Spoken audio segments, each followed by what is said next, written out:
Hello, welcome to the course SJPHY1B01 Mechanics 1. The contents of this course is taken from an Introduction to Mechanics by Klepner and Kolenko. We will continue to discuss topics from Chapter 2, Newton's Laws. In the last class, we discussed about tension force, and we have seen how to incorporate tension while writing down the equation of motion. Today, let's see what is the microscopic origin of this force, or let's try to understand the atomic view of tension. If you look at the strings of a guitar, you can see when the string is tight, it is under tension. But as I said in the earlier class, you can divide this into a number of small sections. And if you look at the forces between each section, and they cancel each other under equilibrium conditions. So if you look at the total force, it is going to be zero when the sections are in equilibrium condition. But we know that if you tighten the string too much, or when the tension increases to a very high value, the string breaks, right? Now, how does this happen? Because we know that the total force is zero, but force being zero, still the material breaks. Okay. Now, to understand this, we need to get the atomic picture of a string or a material in general. Now, we know that this string is made up of a particular material, and the material is made of either atoms or molecules. So we can model this string as a long chain of molecules. Okay, so I have plotted molecule 1, 2, 3 here. Okay. Now, when you apply a force to one end, then suppose you apply a force F to molecule 1, then we know that each molecule is going to experience a reactionary force because there are forces, mutual forces between two neighboring molecules. Okay, so you pull molecule 1 with a force towards the left, then the molecule is pulled towards the right or towards the second molecule through a force F prime. Now, if you look at the molecule 2, it is being pulled by molecule 1 with a force F prime in the opposite direction. Same way, it is also pulled by molecule 3 with a force F double prime. So, in other words, each molecule is pulled in either direction by the neighboring molecules. So, if these molecules are in equilibrium, then we know that from Newton's third law, the mutual forces have to be equal and opposite. And we know that F is equal to F prime and F prime equal to F double prime. So when you combine this equation, you get F is equal to F double prime. Basically, whatever force you applied onto molecule 1, the complete force is transferred to the molecule 2. Similarly, the entire force will be transferred from one end to other end. We have seen this in the previous class, right? As long as the mass of the string is negligible, the entire force will be transferred.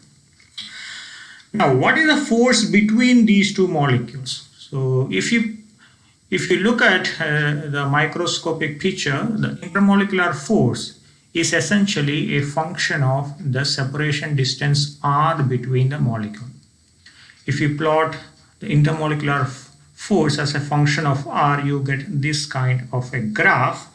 Here you can see that when the separation distance is very, very small, the force is repulsive, the molecules repel each other. At r equal to r naught, which you call as the equilibrium distance, the force is zero. Then when r is greater than r naught, then the forces become attractive. The molecules attract each other. But for very high values of r, when the molecules are far apart, once again the force is going to decrease. So typically, in a range of few Armstrongs, the molecular force is going to die down completely. When I say molecular force, I mean a combination of electrostatic force, van der Waals force, etc. So when there is no applied force, the molecules typically will be at a distance r naught apart, where the intermolecular force is zero. Otherwise, what happens? If the distance is slightly higher, if it is in this side, then we know that there is attractive force between the molecule, which means the string will contract on its own, right? That doesn't happen. Similarly, if the separation distance is smaller in this region, then the intermolecular forces is repulsive, they repel each other. As a consequence, the string is going to expand. So neither of these happen, which means under normal condition, when there is no applied force, the distance between the molecules is r0. Now, when we pull the string, what happens? So you can notice here, when you pull the string, the distance between the molecules is going to increase. Let's say the distance increase from r0 to r2. Now what happens? In this region, we know that there is attractive intermolecular force. So we are trying to increase the distance between the molecules using our applied force, but the molecules are trying to attract each other. In other words, they are trying to decrease the distance between them. So the applied force is completely balanced by the attractive intermolecular force here. So the net force is going to be 0. On the other hand, if you try to push the string, what happens? When you push, you are trying to decrease the distance between the molecules. So let's say the distance reduced from r0 to r1. But in this regime, the intermolecular forces is repulsive. So the molecules repel each other. In other words, they will try to increase the distance between them. Or the applied force once again is cancelled by the intermolecular force, and the total force is going to be 0. That's okay, but the attractive intermolecular force has a maximum value F max. So you can see here. So beyond F max, what happens? The intermolecular force is decreasing. So let's say you have applied a force which is greater than F max. Then what happens? Here the intermolecular force, the strength of the intermolecular force is decreasing, which means the intermolecular force cannot completely balance the applied force. So you have applied a force, a pull, which tries to separate the molecules, but the intermolecular attractive force is not able to completely balance it. So what happens? The molecules continue to separate and finally the string breaks. So Fmax is kind of the theoretical limit. So this tells you what is the maximum force you can apply onto a material before it breaks down. So what we have discussed so far is the one-dimensional case, but we know that a string has a certain radius, it has a certain volume. So essentially this is a three-dimensional object. So you need to consider forces in all the three directions. But typically, if you look at any practical material, the breaking strength is considerably less than the theoretical limit set by Fmax. This is because if you look at any material, the atoms are perfectly arranged in lattices, but in between there are imperfections. These are known as defects. Okay. So when you apply a force, defects being points of weakness, they break down much before the regular lattice. So even though the regular lattice can withstand the applied force up to the theoretical limit Fmax, these points of weakness, defects, they are going to break much before that. So typically the breaking strength of any material is less than the theoretical limit. Moving over to the next contact force, which is known as the normal force. So the force exerted by a surface on a body in contact with it can be resolved into two components, one perpendicular to the surface and one tangential to the surface. The perpendicular component is known as normal force N, and the tangential component is called friction. And the origin of normal force is similar to the origin of tension in a string. Okay, so we have seen that in the case of a string, we can divide into a number of components and explain tension in terms of the forces between each component. So same way you can explain the origin of normal force. Imagine that you have a book kept on a table. Now what happens the book is going to exert a force which is equal to the weight of the book in the downward direction. So in other words, the molecules of the book is going to exert a force onto the molecules of the table. So if you look at the top few layers of the table, they are going to go down as a result of this downward force, right? Now from the molecular force graph, we know that when the molecules of the top layers of the table, when they come down, so basically the distance between these molecules, they are going to decrease, and as a result of that, the intermolecular forces between them become repulsive. In other words, as the top layers go down, the layers beneath them, they are going to exert a repulsive force in the opposite direction. So you have a counter force acting in the upward direction, and this is what we call as the normal force. Normally, if the body is not moving, the normal force is equal and opposite to the weight. That's because for any body resting on a surface, N is equal and opposite to the resultant of all other forces which act on the body in a direction perpendicular to the surface. So in normal case, when the body is not moving, the only force acting perpendicular to the surface is the weight. That's why the normal force is opposite to your weight. On the other hand, if the object is moving or accelerating, then the value of the normal force is going to be different. Moving over to friction, as I said, this is going to be the tangential component of the force between a surface and an object. So friction is defined as the force that resists the relative motion of objects sliding against each other. So once again, taking the example of a book on a table, if you try to push the book towards the right, so you are applying a force towards the right, so there will be a friction which resists the motion. In other words, the direction of friction is going to be in the opposite direction, towards the left. Friction is quite ubiquitous in mechanical world, because if you take any machine or any mechanical motion, you can always see two objects coming in contact with each other. The moment there is a contact, there has to be friction. For example, if you look at the simple pendulum in your lab, so you pull the bob to one direction and release it. So what happens? It's going to oscillate. But during the oscillation, it is continuously in contact with air. So the air friction or air resistance is going to act against the motion of the simple pendulum. That's the reason why you notice that the amplitude of oscillation keeps decreasing and finally it comes to rest.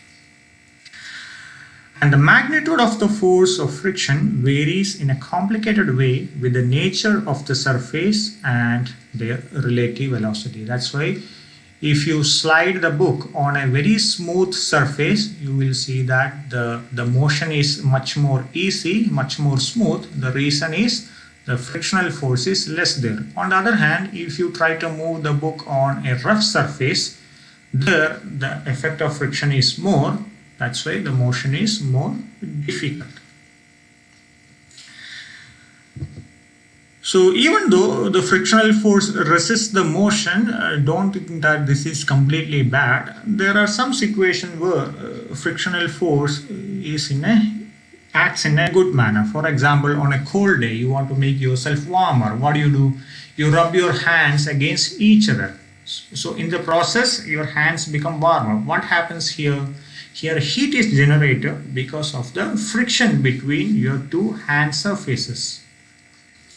So actually friction being a dissipative force, what it does is it converts a part of the mechanical energy of the system into thermal energy. So there are different applications of frictional force. Okay. Now coming back to the same example of a book on a table, suppose you apply a very small force, you try to push it very gently, then you know that the book is not going to move, right? The reason is that you are applying a very small applied force and there is an equal and opposite friction acting. So friction assumes a value which is equal and opposite to the applied force.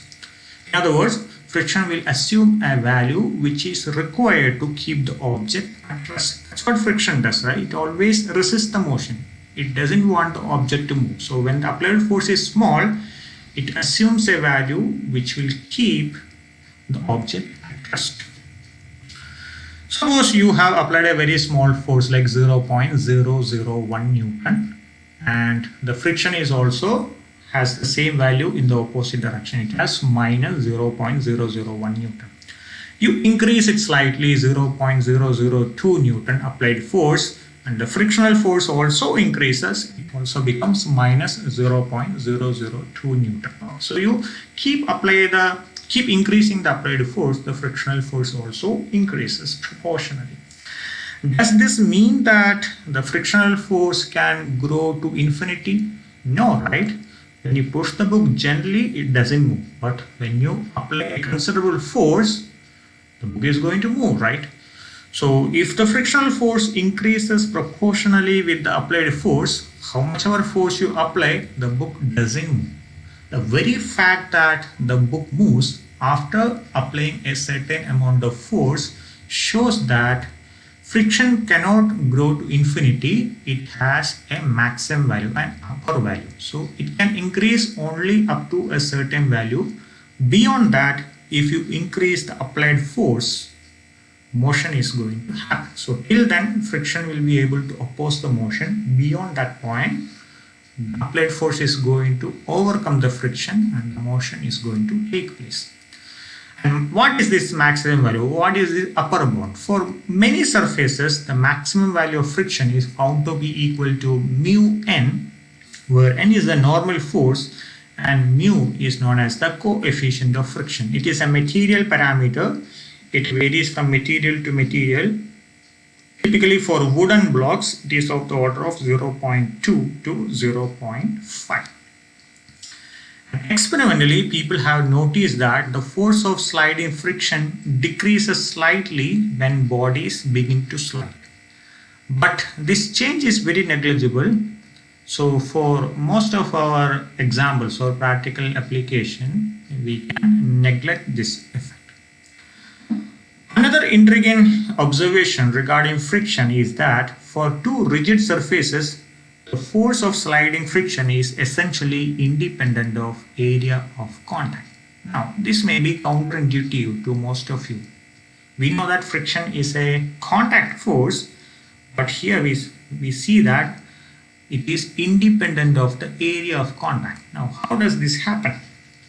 So, if you look at two objects sliding against each other, the green object and the yellow object, so when you look from outside, we see that they have very smooth surface, right? So we think that the entire surface are being in contact.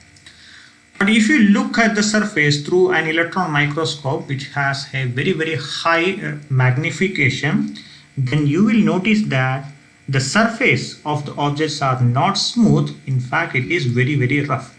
So the entire surfaces are not in contact, only in certain points they are in contact.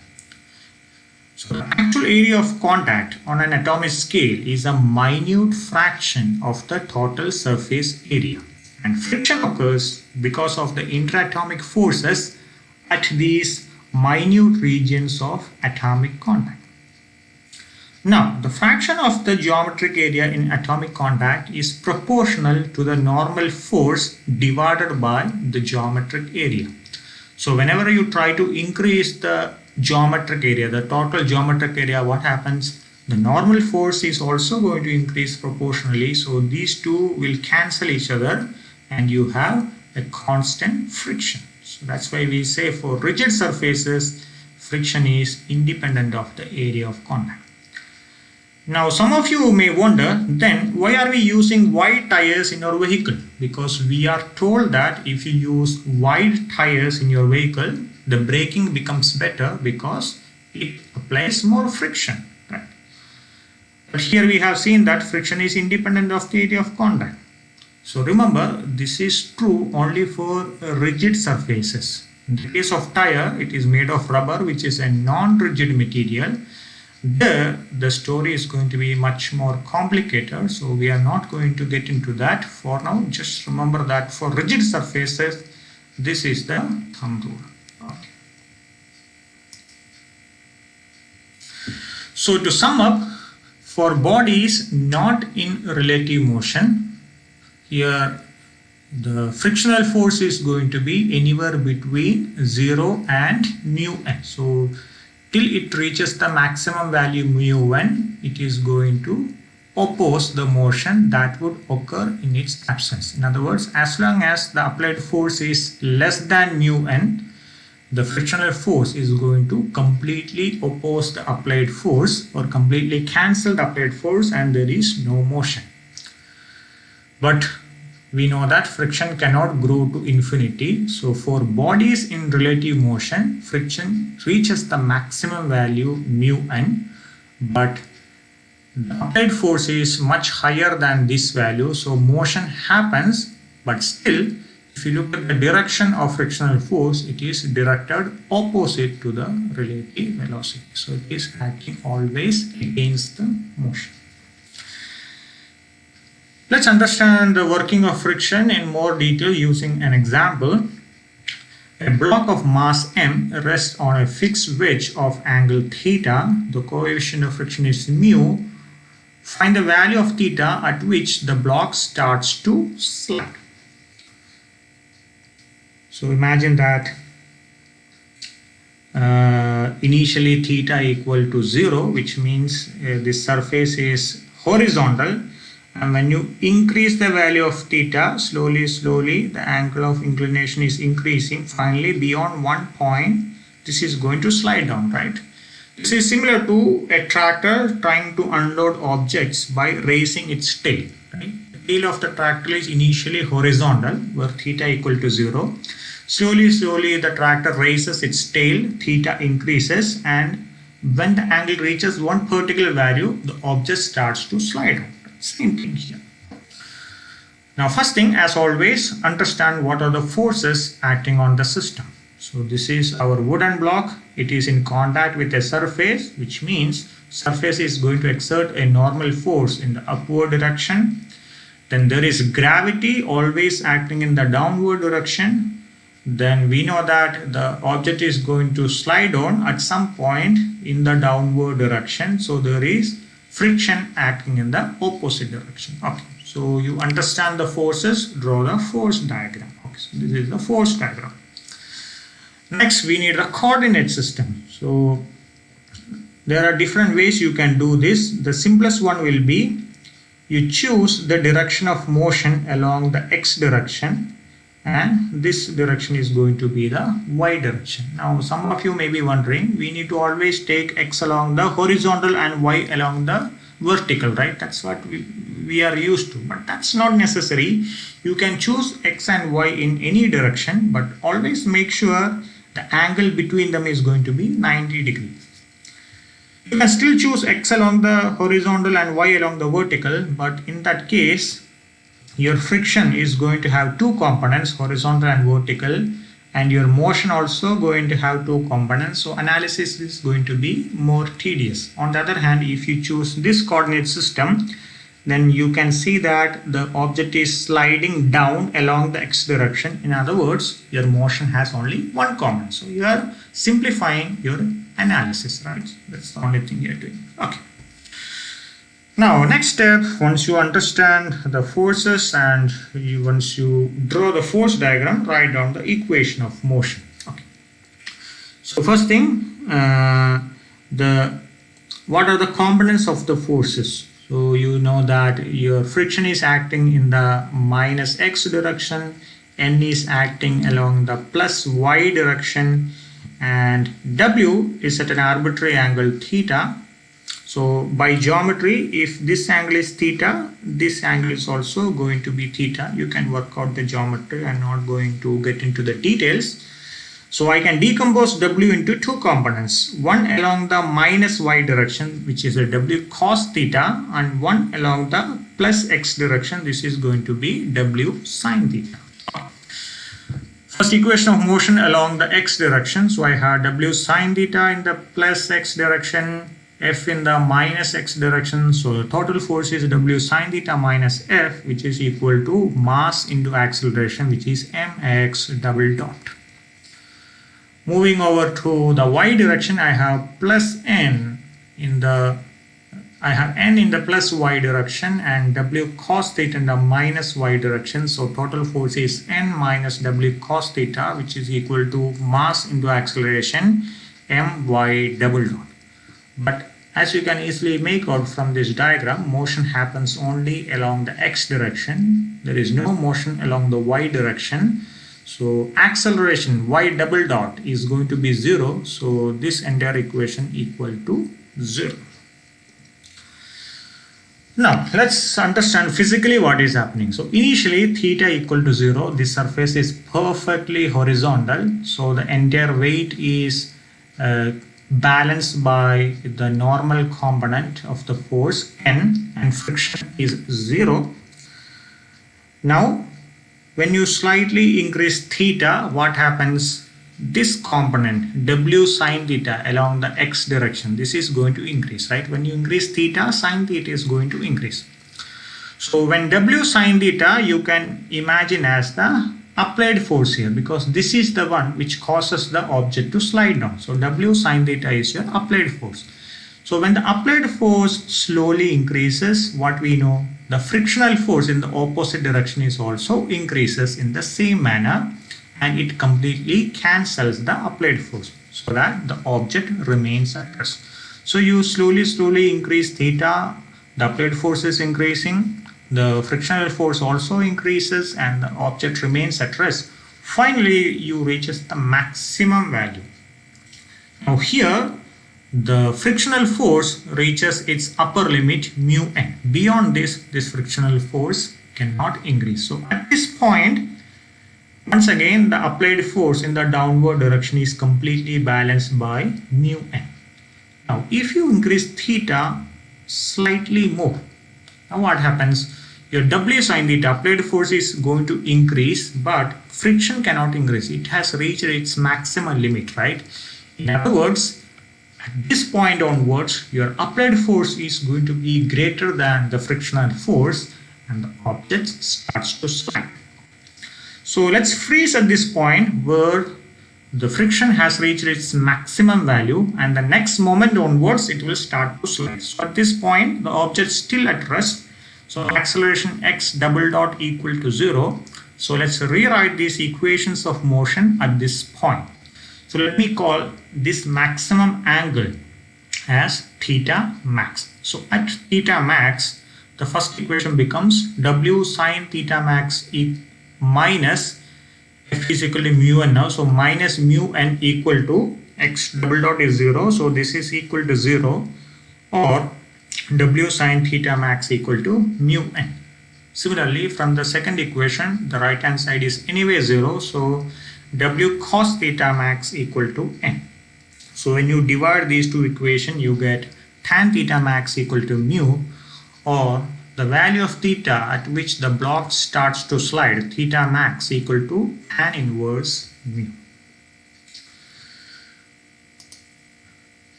So this is what I have written here. As the wedge angle is gradually increased from 0, the friction force grows in magnitude from 0 towards its maximum value, and before the block begins to slide, what is there? So we have discussed the case of theta equal to theta max. What happens for theta less than theta max? So here we know that the frictional force is still increasing. It hasn't reached the maximum value mu n, so you can call it as F itself. So W sine theta minus F equal to, so at this point the applied force is completely balanced by the frictional force, so there is no motion.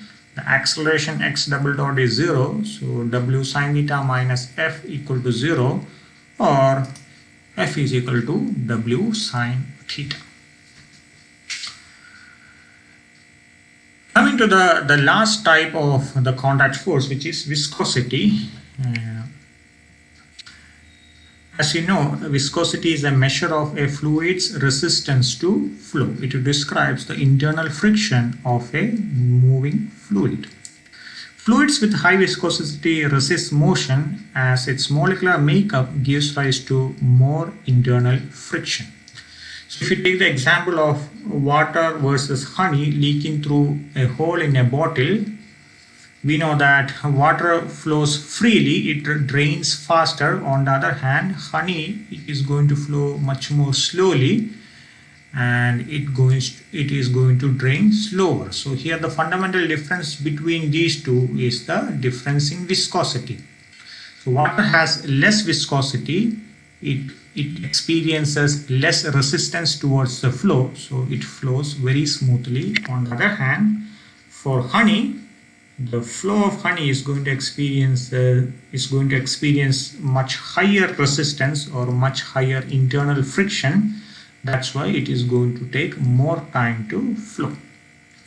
Viscosity is also related to the informal concept of thickness. So if you compare water versus syrup, you know that the syrup is thicker compared to water, right? This is because syrup has higher viscosity compared to water. A body moving through a liquid or gas is retarded by viscous force exerted on it by the fluid, and this viscous force or this retarding force is proportional to its velocity. Now, viscosity is a consequence of Newton's third law because when a body moves through a viscous medium, it exerts force which sets the nearby fluid into motion. And by Newton's third law, the fluid exerts a reaction force on the body in the opposite direction. So this is the force which tries to resist the motion of the object in a viscous fluid. Now the viscous force Fv is given as minus Cv, where C is a constant which depends on the fluid and the geometry of the body. So you can note here that the force is proportional to velocity and the negative sign indicates that it acts opposite to the direction of velocity, or it acts opposite to the direction of motion. Now when the body moves through a viscous medium under the influence of viscous force alone, then the equation of motion equal to F is equal to ma, F is equal to minus Cv. Acceleration can be written as rate of change of velocity, which is dv by dt. The equation of motion becomes minus Cv equal to m into dv by dt. Since the force is along the line of motion, only the magnitude of the v changes because the force and velocity both act along the same direction, right? Only separated by a minus sign. So you can convert this vector equation into a scalar equation. So equation becomes minus Cv equal to m into dv by dt, where v is now a scalar. You can write it in a more standard form. So basically you take this minus Cv to the right hand side. So you have m into dv by dt plus Cv equal to 0. So this is the equation of motion in a viscous medium. Let's do a quick problem. A body of mass m released with initial velocity v0 in a viscous fluid is retarded by a force Cv. This is our viscous force, right? Find the motion supposing that no other forces act. So this is the case we have just discussed. An object freely moving in a viscous medium. The only force acting on it is the viscous force which acts against its motion. So we have derived the equation of motion m into dv by dt plus Cv equal to 0. Now we have to solve this. Now get it to a more standard form. Divide the entire equation with m. You get dv by dt plus c by m into v equal to 0. Now you can solve this differential equation using a standard technique known as separation of variables. Okay. Now how do you solve a differential equation? You integrate it, right? This is a first order differential equation. You need to integrate it once. If you have a second order differential equation, you have to integrate it twice, right? So in separation of variables, basically you club all similar variables together. So all the v terms we bring to the left hand side, just rearrange this equation. And another variable is dt. So all the time variables you bring to the right hand side. C by m is a constant. You can put wherever you want, doesn't matter. Because constant usually do not take part, right? So when I rearrange this equation, I get dv by v equal to minus c by m into dt. Now you need to integrate on both sides. So you start with a time t equal to 0 till a point time t equal to t. Okay. So at time t equal to 0, velocity is v naught. At time t equal to t, the velocity of the object is v. So you integrate from v naught to v on the left side and 0 to t on the right side. Okay. So integral of 1 by v is ln v. Apply the limits. Left hand side becomes ln v by v naught and the right hand side is minus c by m into t. Or you take exponential on either side. Logarithm and exponential, they both cancel. So left hand side you have v by v naught. Taking exponential on the right hand side yields e to the power minus c by m into t, or v equal to v naught e to the power minus c by m into t. Let's try to understand how does this velocity vary as a function of time. For that, what do? We plot velocity versus time graph. Now how do you plot any graph? First identify what are the endpoints. So the first endpoint is the starting point, or first extreme point is the starting point where t equal to 0. In this equation, when you substitute t equal to 0, you have e to the power 0 which is equal to 1. So v equal to v naught. So v equal to v naught is the starting point. What is the other extreme point? This is the end point, right? T equal to infinity. So e to the power minus ct divided by m. When you substitute t equal to infinity, this is e to the power minus infinity, or 1 divided by e to the power infinity. Anything divided by infinity is 0, so this is going to be 0. So your end point is 0. So in other words, you have an exponentially decreasing graph which decreases from v equal to v naught to v equal to 0. So in other words, an object which is released into a viscous fluid with velocity v naught is going to have an exponential decrease in velocity, and eventually it comes to rest position where velocity equal to 0. This is what we have seen in the case of a single pendulum, right? The single pendulum, you apply a force. Initially it oscillates with a particular velocity, but because of the friction with the air, velocity keeps decreasing, and finally it comes to rest position where velocity equal to 0. Almost the same thing you see there also. Now here there is an important parameter known as characteristic time. So let's see what happens when t equal to m by c. So in this equation, you substitute t as m by c, you will get v equal to v naught into e to the power minus 1, which is 0.37 v naught. So this particular time m by c is known as tau, which is the characteristic time. So this is defined as the time taken for the velocity of an object freely moving in a viscous medium to drop to 0.37 times its original value. So this is the point we are talking about. So characteristic time is a measure of the viscosity of a medium. So more time it takes for an object to reach from this point to this point, it means that the medium is offering less resistance, or the medium is having less viscosity. On the other hand, if the object reaches from this point to this point very quickly, that means there is more retarding force acting on the object, or there is high viscosity in the medium. So characteristic time tells you about the viscosity of the given medium. So that's for today. Thank you.